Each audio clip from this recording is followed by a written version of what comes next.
but now we must get to the matter at hand, and that is little Nicky Boy's disturbing body cam footage. The notes on it.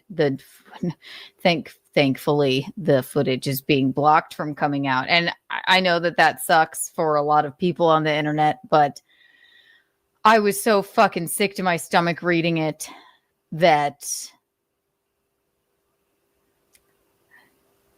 I knew that in my brain that I didn't really want to see it. But even trying to read the body cam footage notes,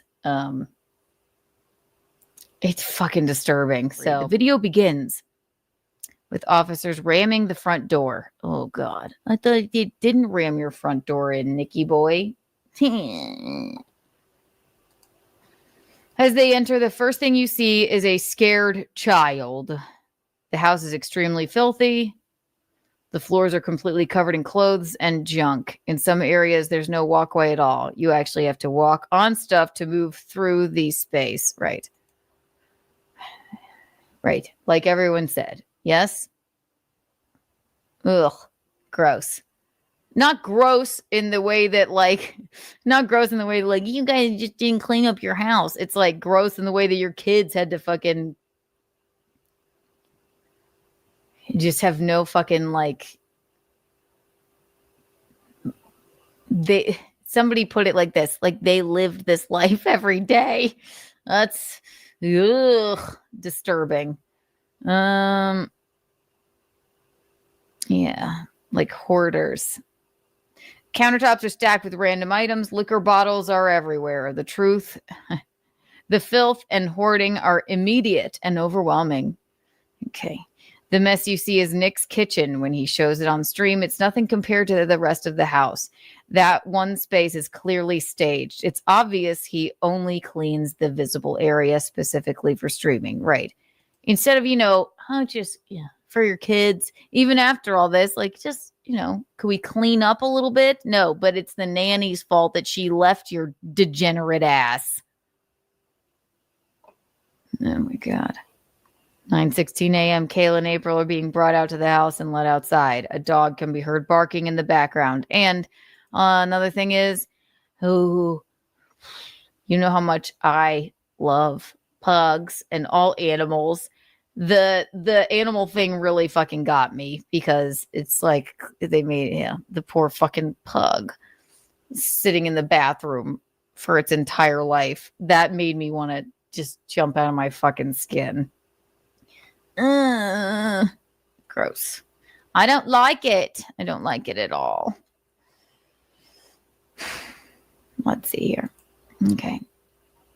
Kayla and April are being brought out of the house and let outside. A dog can be heard barking in the background. Officers call to a child who is downstairs. The kids are being removed from the house while the search begins. One of the officers goes downstairs to retrieve the youngest child. She comes up holding the officer's hand. And people did like sketches of this. And that is just that's a fucking terrible thing to even think about. She speaks to him, but the audio was unclear due to the background noise, so I couldn't make out what she said. As they head toward the door, she pauses to pick up the cat so she can take it outside with her.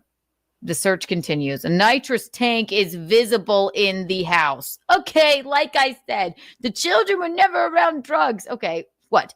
Were you filling up balloons?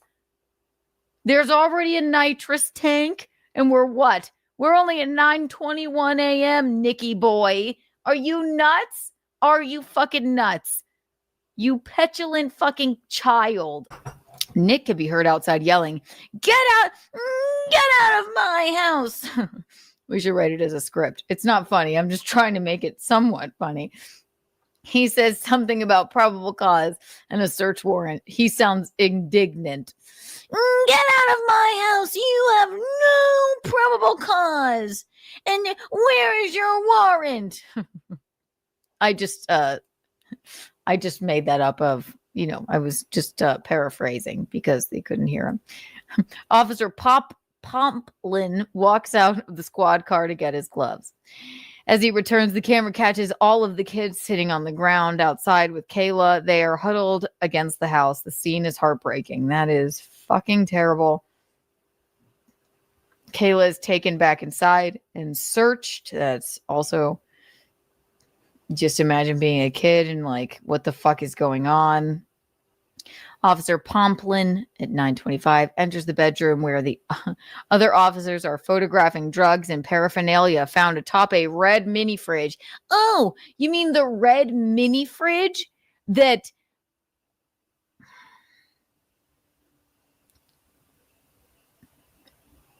thank God. Oh, okay. I have this is a note that I have here. Okay. Ha ha ha, it's so funny. Let's have our guest of honor, Nick Rekieta, come to Incelamania, aka Hackamania, with the red mini fridge. He had it sent there, and after it was on the worst day of your children's lives, the officers found it. Officer Pomplin enters the bedroom, and officers are photographing drugs and paraphernalia found on top of a red mini fridge. The fridge is being used as a nightstand.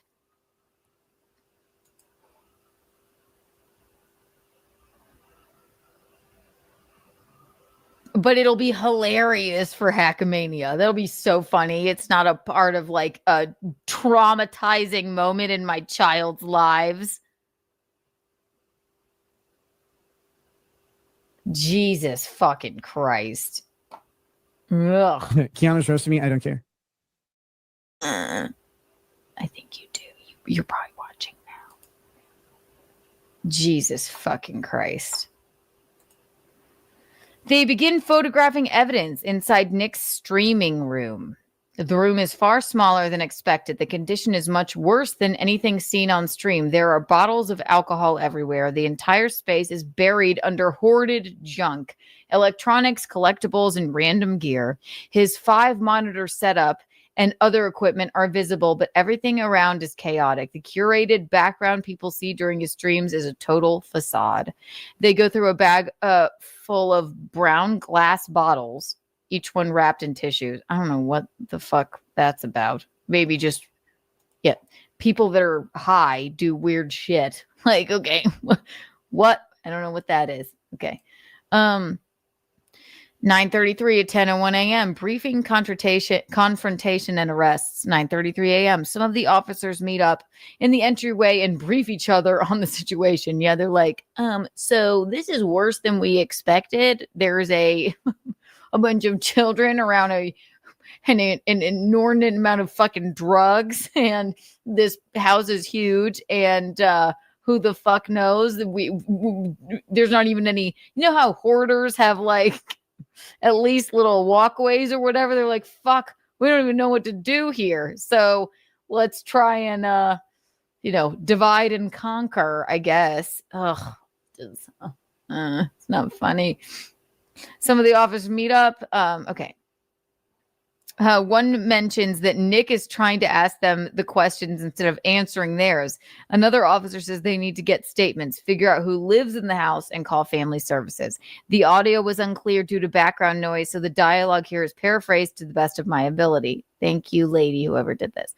Officer Pomplin, what an unfortunate name, goes back to the master bedroom where officers are still going through the red fridge, uses nightstand. Then he heads outside to talk to Nick for the first time, at least from what's visible on the on this camera angle.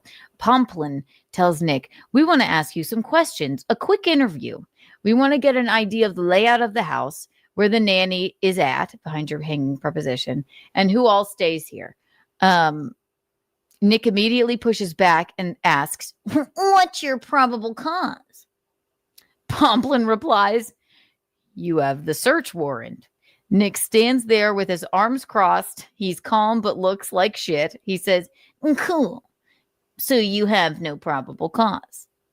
Pomplin asks, "Are you willing to talk with me?" Nick responds, sure. Then immediately adds, you still have no probable cause. Pomplin says, I'm not discussing that. You've been given the search warrant. You know how this works. Right, Nicky boy? Strip mall lawyer, formerly. Nick again says something about probable cause. But probable cause. 9:38 a.m. Nick is read his Miranda rights. They begin questioning him about the children and the other adults in the home. Pomplin confirms Kayla is his wife and then asks about the other woman. Nick gives April's name and says she's a friend. He says she does not reside there. Okay. Pomplin tells him she came out of the bedroom. Nick replies, okay, so she came out of the bedroom. Pomplin said, I feel like maybe it'll be fine if we're doing a dramatic reading of it with Nick's impression. I think it's pretty good, actually, right? We were in a sexual and very romantic relationship for a long time. Sexual and very romantic relationship for a long time. It's the only way I'm going to get through it, so buckle in. Oh my God. Pomplin tells him she came out of the bedroom. Should we give Pomplin a southern accent? Okay, we will. Pomplin tells him she came out of the bedroom. Nick replies, okay, so she came out of the bedroom. Pomplin says, when I have people over, they don't go in my bedroom. That'll make it better. Okay. It's like a play. This is horrible. Nick snaps. I don't give a shit what you do. Pomplin stays calm and says, I'm just asking questions. Nick tells him, you're not. You're making statements. Pomplin asks, where do you stay in the residence? Nick says, all over. It's my house.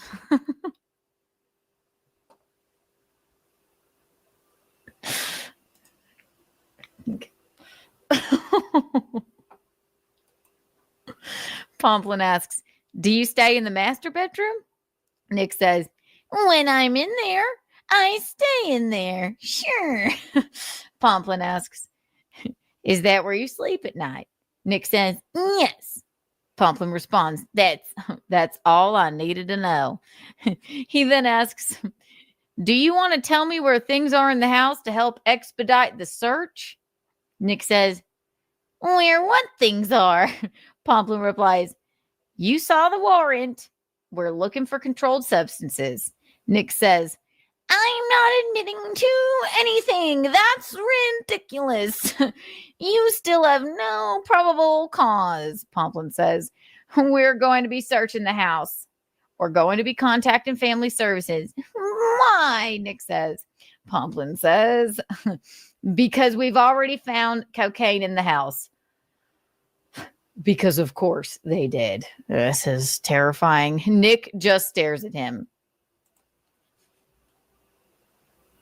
No, you didn't. Was it on top of my fridge and I took the Hackamania? Nick just stares at him. Pomplin adds, we're not here on a whim. Nick says, yes, you are. Pomplin says, no, we're not. Nick repeats, yes. Pomplin tells him, we came here looking for controlled substances. We were only in the house about 10 minutes and we already found some. Nick responds, I don't know anything about it. Nick says something about family services and mentions the grandparents. And again, I'm not trying to make light of this at all. It's just going to get fucking weirder and sadder. So, but the Nick stuff I can make fun of because what a petulant little child. Pomplin tells him, that's most likely what will happen, but family services has to be involved. We'll put them with a family member if we can. 9:42 a.m. is the time. Nick and April are both handcuffed in the driveway. Facing each other, it's almost cinematic. April is looking at him with a pouty face and puppy dog eyes. She's wearing black cutoff shorts and a black long sleeve crop top. As Nick is being walked to the squad car, he tells the officer, "I hope you catch gonorrhea and die." Really, Nick? Before putting him in the vehicle, they stop to photograph the sores on his arms. That's nice. He has a lot of them. Nick asks, "Are you going to arrest my wife too?" Pomplin tells him, "Yes, but we're going to have her stay here and stay with the kids until family services and grandparents get here." Nick is visibly seething. No. Pomplin says, "I'll come back and talk to you when we're done at the jail." The audio was unclear due to background noise, so I couldn't make out Nick's response. Pomplin then walks away from Nick and over to April. He introduces himself, explains what's going to happen. He tells her he tells her she's going to jail and asks if she has any questions or whether she's been Mirandized. April says, "No, but I want to ask." I'm not sorry. Don't make me. I'm not going to do a fucking weird voice of April. Pomplin interrupts to confirm that she has been read her Miranda rights. She has. He begins to ask her questions. Pomplin, "How long have you been here?" April, "Oh, how long have you been here?" April, "Not that long, maybe a month. I'm trying to find my own place." Pomplin, "So you been living here?" April says, "Yep, I stay in the sunroom a lot. I've known the family for quite a while." Pomplin says, "You came out of the bedroom with Kayla, right?" She says, "Yes." Pomplin goes, "You were hanging out in there?" She says, "Yes." Pomplin goes, "What were you doing in there?" April goes, "Kayla was sleeping and I was changing clothes." Pomplin tells her that they're executing narcotics search warrant. April shakes her head no, as if she's confused, in disbelief, or pretending not to understand. Another officer asks, what's this voice of this officer? I can't do it. We'll just make all of the officers Southern accents. "You were changing clothes in there?" April, "Yes." He follows up. "You keep stuff in there?" April says, "Yes." At that point, another officer walks up holding 2 pairs of shoes. He puts one pair down on the ground. April looks at them and says, "Those aren't mine." The officer apologizes and says, "Sorry, there's a lot." All right. Now that's a point where I'm like, all right, officers, give her a little bit of a break. Okay. "Sorry, there's a lot." All right. Don't be smug with April. Or, I mean, I guess whatever. "Sorry, there's a lot of them." Yeah, well, they have 5 children and there's just shit everywhere. Okay. Oh, boy. Oh, God. Hit the like button if you can. Jesus Christ. Okay. April looks, let's see here. April looks at another pair in his hands and says, "Those are mine." He places them on the ground. They're slip-on sandals with straps. April ties them on while handcuffed as she continued to ask her questions. They ask her where she sleeps when she's staying at the house. April says, "Sometimes I stay in the sunroom. There's a couch in there. Sometimes it's uncomfortable. Sometimes I sleep next to Kayla on the bed." She interrupts to ask for help putting on her sandals. This breaks my heart. The officer bends down and helps her get them on her feet. Ugh, I don't like it at all. It gives me fucking sadness. When he finishes, the audio becomes harder to understand. The audio was unclear due to background noise, so the dialogue here is paraphrased to the best of my ability. One of the officers says something about the controlled substance search warrant and adds, "I'll let you think about that." April shakes her head no again, clearly overwhelmed or confused. They tell her she's being charged with 5th-degree felony, controlled substance offense. April reacts, "Oh my God." Ugh. The officer says, "We'll go from there. Any questions for me?" April responds, No, I don't. I wouldn't know what to ask. Like I said, she pauses, scary. Yeah. He tells her, we'll meet up later and try and make it more clear for you. Then places her in the squad car. Okay, good. I want to, makes me sad. 9:47 to 10:24. Kayla refuses to speak. Evidence logging. First safe opened. 9:47 a.m. A female cop holding a big gun says Kayla refuses to speak. Yeah. Well, I guess I should give her the Southern accent too. This is the woman cop. Kayla refuses to speak without her attorney present.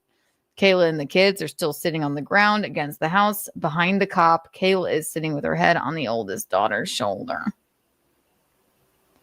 Yeah, I don't know one of them. I don't know Kayla. I don't know any of them, but fucking what a nightmare to look at. Jesus Christ. It's a heartbreaking scene. As Officer Pomplin is walking away, I hear the female cop say, I'm going to try. I'm just giving them voices. I'm not making I'm just trying to give them voices. So it's like a dramatic reading. I'm going to try and get her some clothes. I'm unclear who she was referring to. Officer Pomplin walks through the disgusting house. You can hear him let out a huge sigh as he looks at everything. He puts on some gloves. As he gets into the bedroom, he asks, are we still going through things in here? I had a hard time understanding the audio as the dog is barking loudly in the background. That also kills me. 9:48 a.m. The officer goes back to his car to get something. He drinks some Mountain Dew. And gave me something, couldn't see what it was. On his way back, the other cops are talking to the kids, obviously trying to make them comfortable. That's nice. After he gets inside, again, the audio is hard to understand between background noises, radio chatter, and the dog barking. God. The dog is in the bathroom with a baby gate up, of course. Ugh. You can hear a conversation about drugs, firearms, and finding 22 casings. Officer Pomplin starts writing down a list of evidence found. Number 1, snort tube found on the nightstand / fridge that you guys brought to Hackamania. What a fun memory. The fridge that was covered in fucking drugs, you pieces of shit. Nightstand / fridge tested positive for cocaine. I wonder if you guys can see this. There you go. There you go. Okay. Tested positive for cocaine. There are 4 cops searching the room. Officer Pomplin heads back to the squad car to retrieve evidence bags. Kayla is not sitting with the kids this time when he passes. 9:54 a.m. Officer Pomplin starts logging evidence again. Number 2, a glass vial that tested positive for cocaine on the nightstand. The Hackamania nightstand. It was so funny, Rekieta. Hilarious. It's just covered in drugs. Woohoo. Number 3, 2 credit cards with April's name on them. Great. All of this evidence is from the top of the cuck fridge nightstand. Yes, hilarious. Breaking into Hackamania. Good for you. Which is covered in a bunch of miscellaneous junk like a Celsius can, a couple of candles, a spray bottle of something, maybe lube. I don't know about that. Listen, I'm not Diddy, but does lube come in a spray bottle? I don't know about that. Maybe it was just like a spray bottle for like anybody that says, hey, maybe you guys should quit it with the drugs. And they were like, shh, get away. It's just water. Okay, I'll back off. And an unframed picture of Nick and Kayla laying on top of other junk. One of the officers picks up a bottle of pills and says, this is paraphrased from memory. I wasn't able to hear what he said verbatim. Something like, I found one of the kids' prescription prescriptions right next to the cocaine. It has the name Celeste on it. Now, this is really fucking interesting. This was the thing that I'm like, what? But then you realize, and the police do too, that would be the prescription drug bottle, right? And on the fridge that Nick Rekieta, Father of the Year, brought to Hackamania with Patrick Melton. There was a prescription bottle of drugs sitting on top of it that had the name Celeste on it, and that they figure out is Nick's mom. So what is that? He stole her prescription meds for partying? Like, I can't imagine that a mother would like, here's the, you know what? Here, take these. You want to party? I don't know.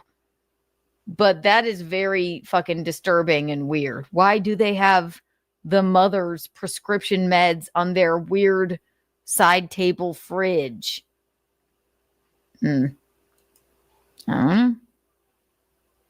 Oh, yep. See, the cops are mistaken. Celeste is Nick's mom. Is she giving him drugs or did he steal them? I mean, there's only a couple of answers there. I don't know. How do they wind up there? That's weird. They look at 2 casino player cards with Nick and Kayla's names on them and take pictures of them. He turns to the other cops to see what they have found. 9:56 a.m. A cop pulls a paper bag out of an armoire and starts taking stuff out of it. It sounds like he said something about a meth pipe, and then the other cop asks if they're used. He says no. He says this one looks dirty unless it's brown glass. Looks dirty unless it's brown glass. On 9:57, you can hear a cop say something about 2 spent 22 shell casings on the floor. One of the other cops finds pipes and bongs. They think they are unused. Okay, just in case. The dog is still barking incessantly, which drives me. Can't stand it. It makes me sad. Okay, hang on. Let's see. Did I miss anything here?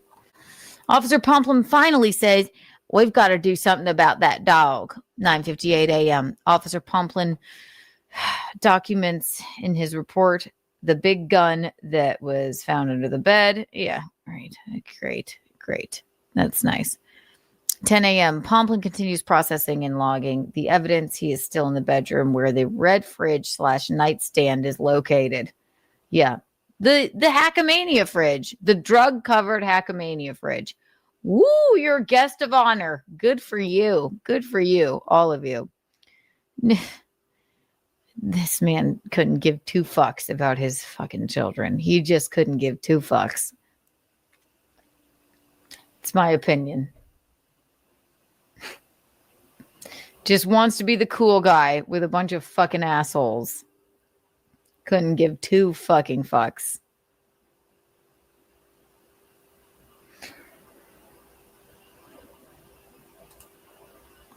There's a movement and chatter as officers go through items. It's a mix of searching, bagging, and documenting. The audio is difficult to make out clearly because of the overlapping of voices, barking, and background noise.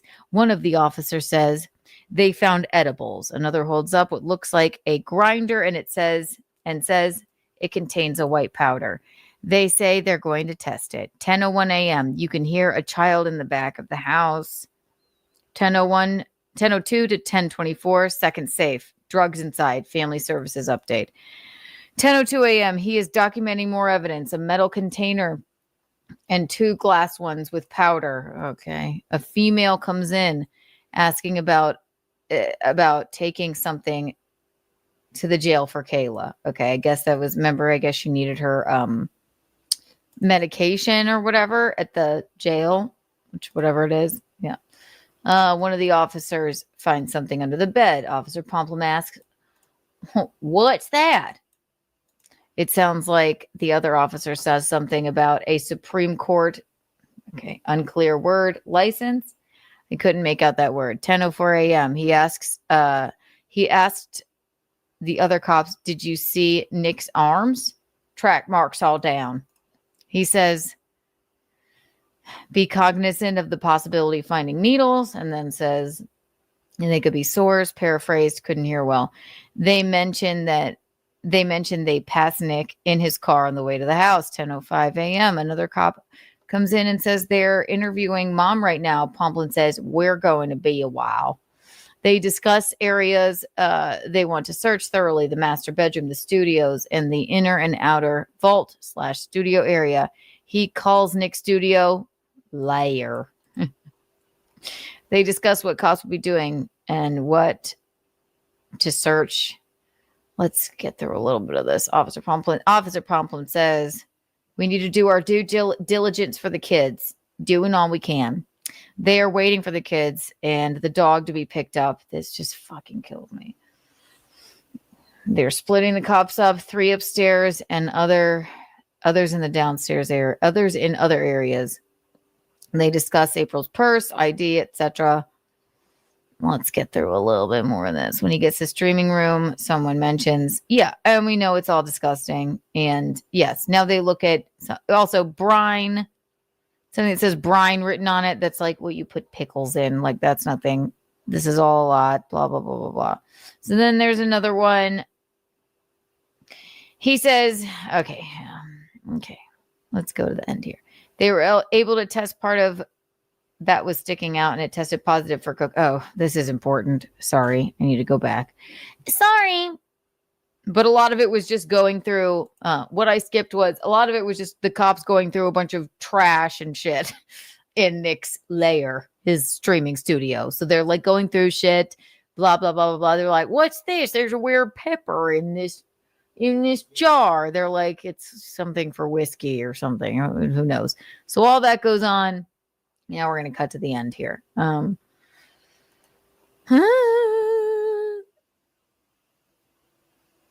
Yeah, all of this means nothing. Okay. 10:12 a.m. Another cop comes in. He has a safe that he found under the bathroom sink in the master bathroom, where they like to stand naked and do a bunch of blow. Oh, what? Remember? Nick's like, why don't you want to stand around naked with us and do drugs? Aaron's like, I don't know. It's weird. I don't want to do any drugs.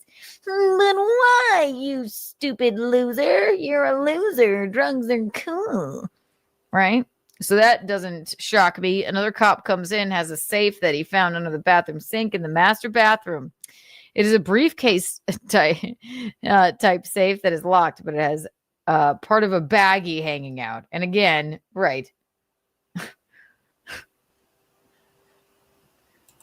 The children would never be able to find any of my drugs. They're locked up in a safe. Hello. Number one, they saw a fucking giant whippet thing.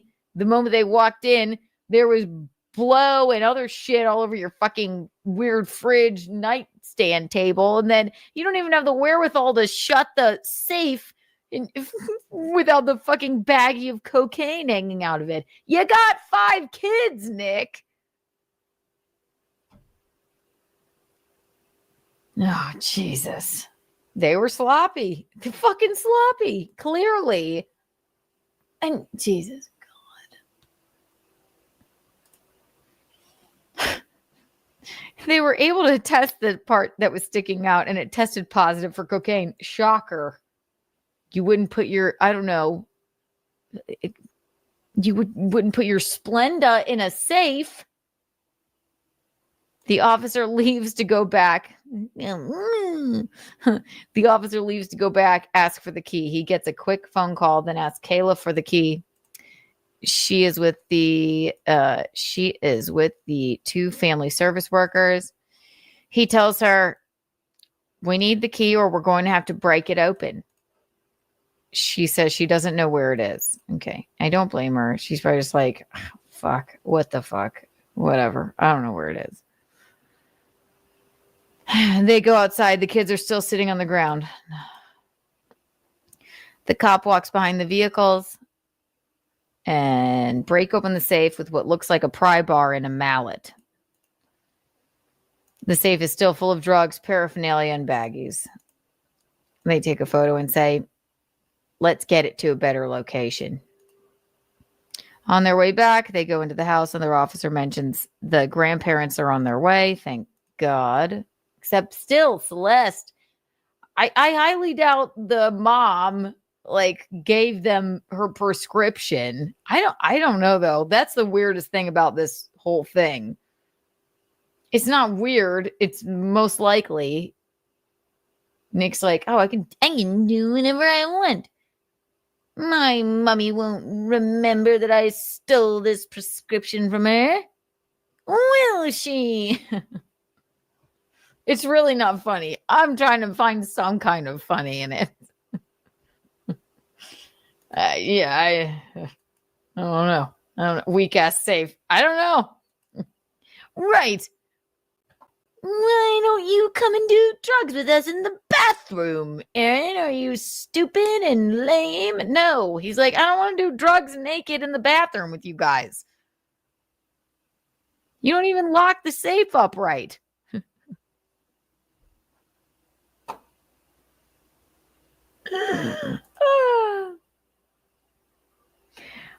They take the safe to a small bathroom. Come in the bathroom. Place it on the toilet and open it.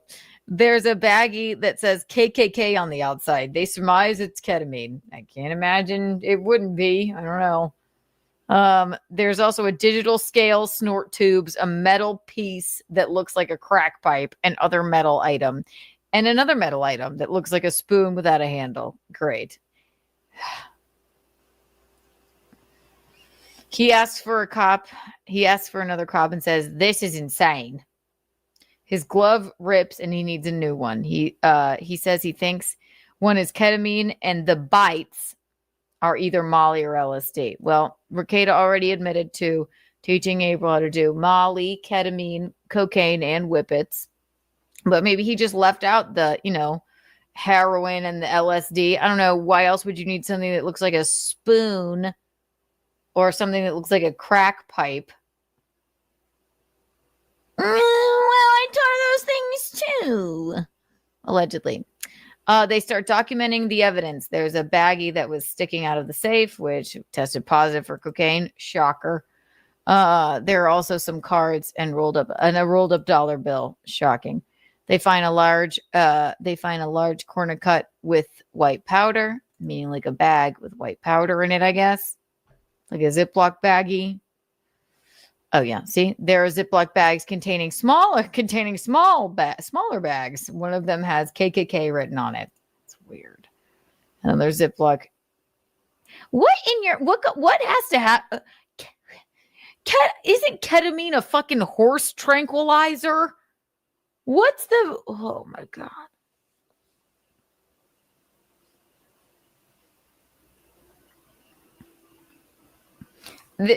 I think Nick maybe will realize it later once he fucking, gets a grasp on reality and cuts out the galaxy gas. This is the best thing that could have fucking happened to them. Okay. And it's fucking rough to read and it's terrifying and awful. But this is the best fucking thing. Somebody would have fucking ended up unalived. Okay. Somebody would have been fucking gone. He hates the government. In this case, the government saved his fucking life and his kid's life and his wife's probable life. And fucking thank God this happened April 2, because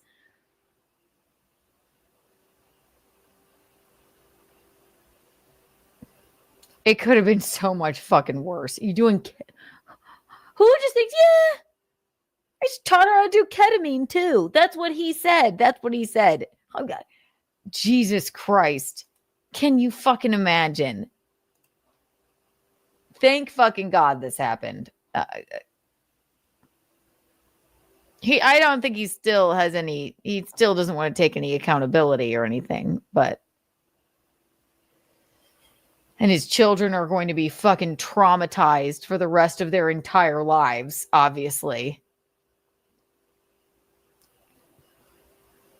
And the poor fucking dog. And you did that to a pug. Oh,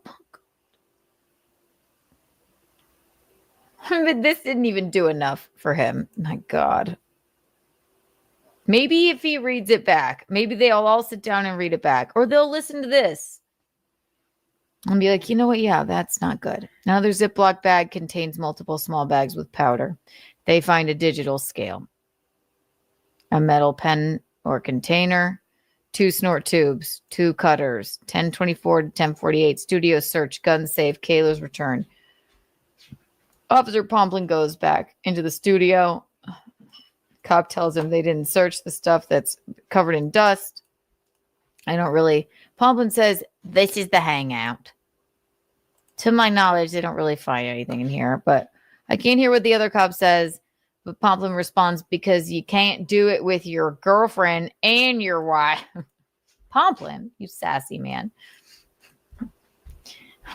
Because you can't do it with your girlfriend and your wife. I guess. I don't know. Don't be a dick. He's searching through the artwork that's leaning against the wall. They don't find anything here. They're just going through his hoarding, I guess. Aren't there other safes? Kayla's in there. Family service workers gathering clothes for the kids. The officer asked about getting electronics for them. Yes, children must have.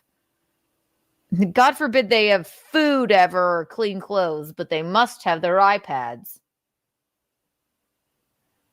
That was not nice, but sometimes I can't help myself. Officer Pomplin. Wow. He's the star of this script. What a polarizing character. Officer Pomplin goes to the garage. He finds out that there's another safe. Gets the equipment to break it open. Here we go. All right. Why wasn't I doing my sound effects? Here we go. Officer Pomplin finds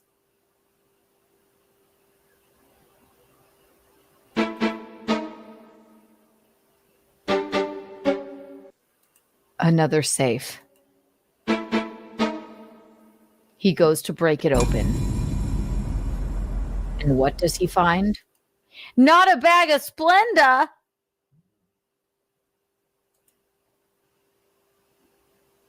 They open it. I'm just going to keep this playing. Sorry. They open it. Inside there are guns and ammo. He takes pictures of all the guns and the rest of the contents. Right, I know we can't do that. All right. And the rest of the contents. One of the cops starts looking around at all the boxes. And yes, you should keep your guns in a safe. That's great. You should definitely do that. Right. But, there were shell casings all over the fucking house and a giant gun under the bed. So where your kids come in and hang out and where you had your mom's prescription medication on your weird fridge along with blow. Okay.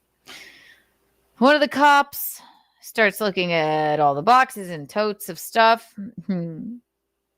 He asks how long they've been living there. Officer Pomplin says, a while. The other cop says, looks like they have half unpacked boxes from moving or something. Pomplin says it might be April stuff. She said she's only been here for a month. Someone walks through the dog. Someone walks through with the dog on a leash. Dog's like, oh my God, thank you. You got me out of the bathroom. That kills me. Dog's like, what's going on? I would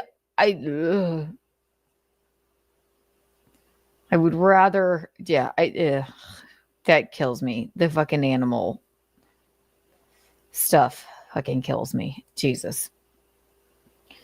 An officer comes in and says there's another safe in the master bedroom closet. Oh, you mean another safe? No.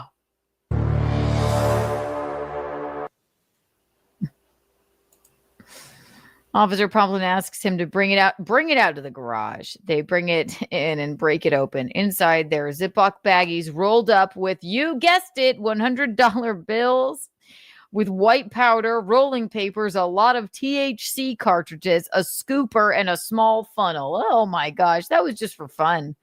They're not sure what some of it is, but they suspect fentanyl. fentanyl. Officer Pomplin starts documenting all the evidence in his report: drugs, paraphernalia, guns, and ammo. He lists them all out, including the serial numbers on the guns. They discuss needing to do a basic sweep of the kids' rooms and other bathrooms. There's Kayla's mom arrives to pick up the kids and the dog. Again, you see the kids during this interaction. That kills me. Mostly the dog. It's a pug. Kayla walks in shortly after, looking strung out. She's wearing a backless shirt, and you can see all of her back tattoos. I don't know why that was important. People have tattoos. Know what the front tattoos on her look like. Good one, Eugene. That's great.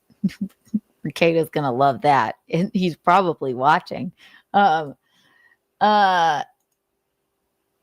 sweep of the personal reflections.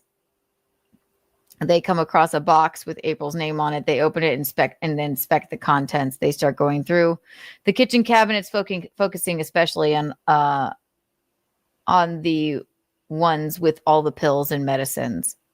No, all the pills and fun medicines were on the refrigerator that they took to Hackamania. And they were of the mother's prescription pills. Why would we keep our fun prescription pills where they're supposed to be? We keep them at our bedside table after we steal them, allegedly, from the mother. This is just my 2 cents on it. Anyway, they do a final sweep of the rest of the house. Officer Pomplin goes back into the master bedroom walk-in closet. Another officer who debriefs him on what they found, previous evidence, like the bullet and the other safe, the bullet of cocaine. The other cop is in the back of the closet looking at a shelf, saying there are all kinds of THC vapes and adult stuff. Okay. You can see it from the Pomplin's point of view, but it's clear these items are out in the open, easily visible and accessible to anyone who walks in, including the kids. And that's another thing. The master bedroom is right there. Obviously, we know for a fact the kids were knocking on the door all the time. And Rekieta likes to go, "No drugs were ever around my children. They were kept in safes." Okay, we walked in, you had a nitrous thing there. Now all this fucking drug shit, your kids are coming in and out. It's everywhere, Nicky boy. It's everywhere. No, it wasn't. Yes, it was, apparently. So. Sorry, it was. You're a terrible father. Hope you do better. No, it wasn't. Yeah, it was. They announce that everyone else is gone and they start collecting all their stuff. One of them brings up the incident where Nick threw the warrant on the ground like a petulant little child. You have no probable cause. Are you this stupid?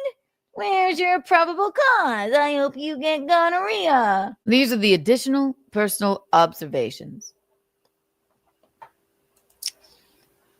The house has a very weird layout. Okay. The location of the master bedroom is especially concerning. Is very close to the main communal areas, making it easy for kids to overhear things they shouldn't, like sex noises. Mommy and daddy are sleeping in the bed with 2 other adults. I don't know. That's weird enough. Not to mention, they're high all the time. It's very close to the main communal areas, like we just said. Sex, noise, and other adult conversations or activities. The messiest. Yeah, another thing that the kids probably think is normal is, hey, isn't everybody's house just a fucking mess? Hoarding, like, insane, disgusting drug den? Maybe it was normal for them. I'm not even going to go into the other account because the other person that did the notes of the body cam, they go into even other weird, like, disgusting areas of the home. They just probably think it's normal. Come in. One of them, they learn from you. Your kid did test positive for a shit ton of cocaine, Rekieta. They learned from you. And as we know, you didn't have, we were never exposed to drugs. We were in the bathroom doing drugs in the nude all day. And all the drugs were in a safe. This says differently. Also, you're weird. It's, ugh. The messiest and most hoarded areas of the house are the ones the adults spend the most time in, of course. The streaming setup is highly curated. Viewers only see what on camera what they see on camera is an illusion. Behind the scenes, it's filthy cramped and chaotic. Yeah. Not all of the drugs and paraphernalia were hidden. No, they weren't. Some were left out in the open in areas kids could easily access if they were in the inquisitive type, including the master bedroom, bathroom, and closet. No.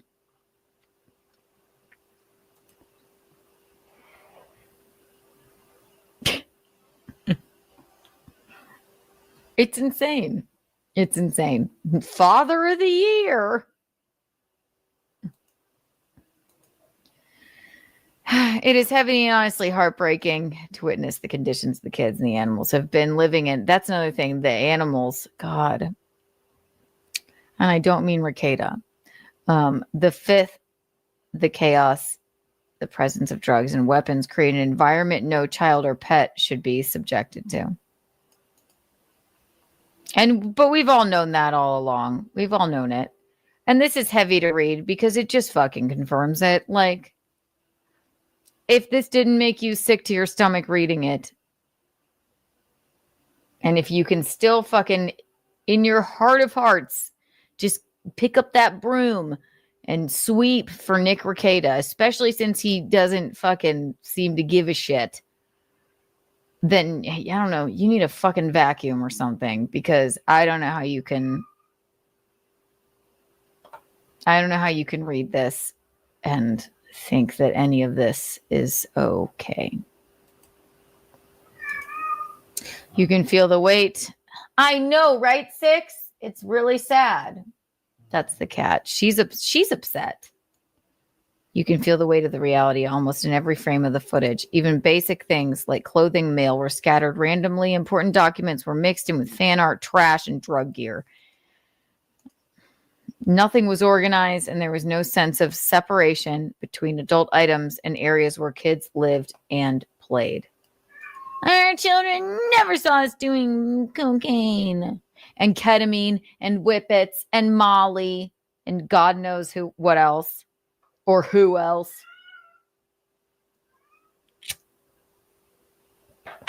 Don't worry, Six. Don't worry. They're all right now, allegedly. Are they enabling it, turning a blind eye, actively involved? At the very least, it points to a serious lack of boundaries. At worst, it suggests a generational pattern of dysfunction that these kids are sadly caught up in. That's terrible.